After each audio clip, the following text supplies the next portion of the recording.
How do you feel about Off-White's direction lately? Okay, so this is an interesting thing to start it off with. I think that it's interesting. For guys that don't know, Ibrahim Kamara has been the creative director of Off-White since Virgil's passing. Ibrahim Kamara is someone that is in the fashion industry widely regarded as like a very revolutionary stylist, image maker, like many different things. I don't want to box him in. He worked at ID. He is editor-in-chief of Dazed magazine. So he comes from so many different perspectives. When the reason why actually I think he was hired at Off-White, which I think makes a lot of sense to me, is when Virgil Abloh was still alive, he used to do all the styling for Louis Vuitton at the time, and he used to do a lot of the styling for a lot of other big luxury brands. So that's why I thought it was interesting. The only issue, I guess, with Ibrahim Kamara is I think that his taste level, I don't want to say it's too high because that kind of sounds off-key, but I don't think the way he designs works for the typical Off-White customer. I feel like the typical Off-White customer wants hoodies and, sweatshirts and blazers, but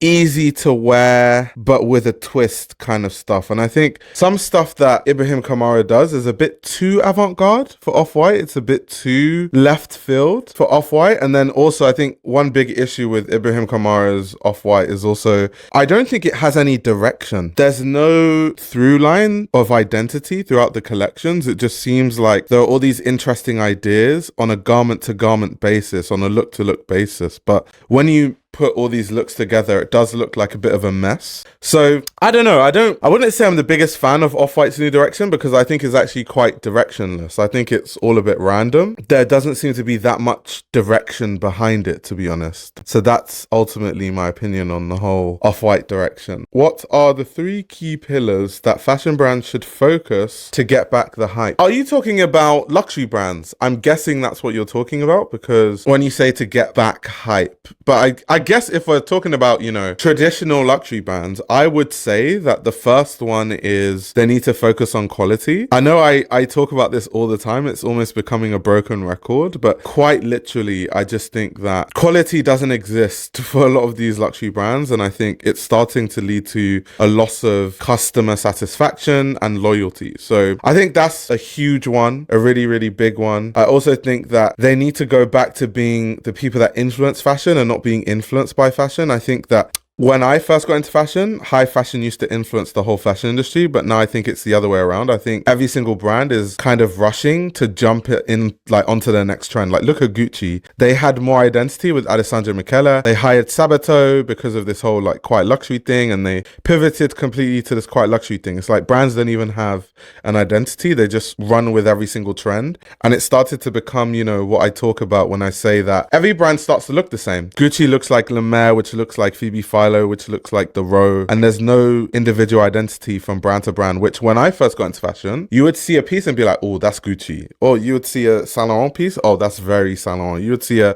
Bottega Veneta piece and be like, yeah, that's definitely Bottega Veneta. Now, everything just kind of looks the same. So I think that's definitely something that needs to happen. And then also the price. A lot of the prices for luxury brands don't make sense. Now, luxury brands are supposed to be expensive because they're luxury brands. That's the whole point of it. However, even though when you buy luxury goods, you know that you're kind of paying for the brand, I think even now the price is getting out of hand, especially for a lot of things, like horrible quality cotton t-shirts, 400 euros. In which world does that make sense? So yeah, I'd say those are the 3 things brands should focus on. Let's see what Leo said. Off-White was in far too vulnerable a position post Virgil to not have someone direct them on a very clear and cohesive path, whether high fashion or more streetwear. As it stands, they are lost. Do you think we will ever see another blurring of the lines, collaborations between streetwear and luxury, and can it be done tastefully?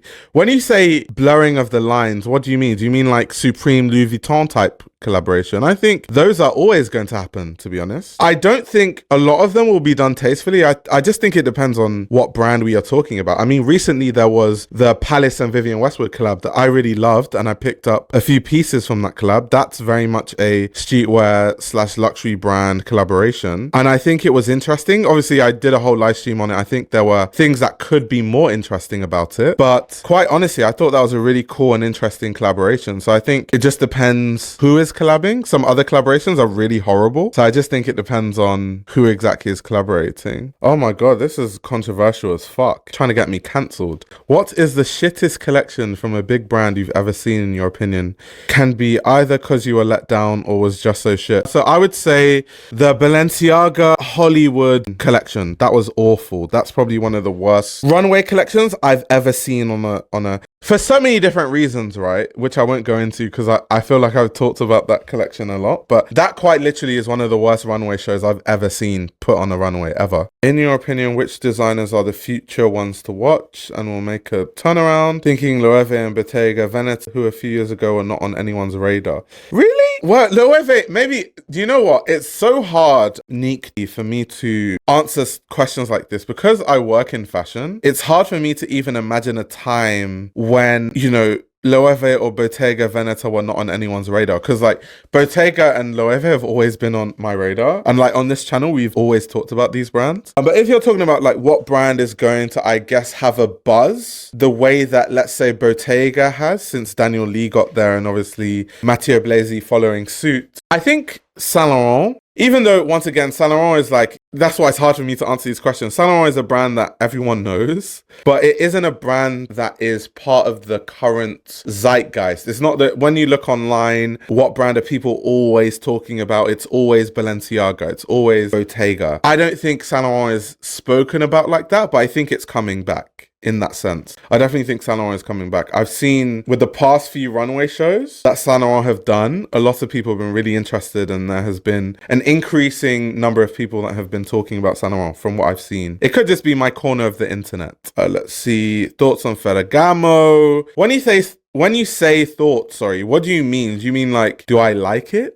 Like, do I like what Maximilian Davis is doing or whatever? But if that's the question, then yes, I'm a big fan of Maximilian's Ferragamo. I actually post about it all the time on Twitter. So if you want to hear me or see me talk about Ferragamo, follow me on Twitter. I'm literally always posting about Ferragamo on Twitter. So you can get like my daily thoughts on Ferragamo that way. Let's see. Thoughts on Louise Trotter potentially going to Bottega and Blasi going to Chanel. So I did make a video about Matteo Blasi going to Chanel. I think at this point, it's almost gotten to the point where it's confirmed at this point. So I actually didn't know, maybe I'm not up to date on that news, that Louise Trotter is potentially going to Bottega. That is interesting. That is actually really interesting. I think Louise Trotter is actually quite perfect for Bottega, because Louise Trotter, for people that don't know, I've made a lot of videos on Louise Trotter from times when she was at Lacoste. I remember I made a video years ago about how she transformed Lacoste and made it more of a high fashion brand than it already is. She's worked at all these different brands like Joseph, and right now she's at Carven. So I think she has this sort of classic kind of like, her aesthetic is very Phoebe Philo with a bit of an edge-esque. That's how I would describe Louise Trotter's aesthetic, and I think that is basically what Bottega is. So there's a playfulness to Bottega, at least current Bottega, but it is still rooted in very classic looks and classic styles of garments. So I think that she would be an amazing fit for Bottega, but I didn't actually know that that was the discourse, that Louise Trotter could be going to Bottega. I didn't know that. So thank you very much. You are actually teaching me about stuff. Thank you very much. This YouTube channel runs on your support. If you want to support the channel, you can subscribe to my Patreon. You'll gain access to exclusive content that includes everything from my Patreon podcast, where I give a behind-the-scenes insight into the fashion industry, as well as a fashion book club where I review my favorite fashion books. You can also check out my fashion ebook, which highlights the best fashion journalists to follow, definitions of common fashion terminology, and how to determine what a good source of fashion information is. The links to everything are in the description below.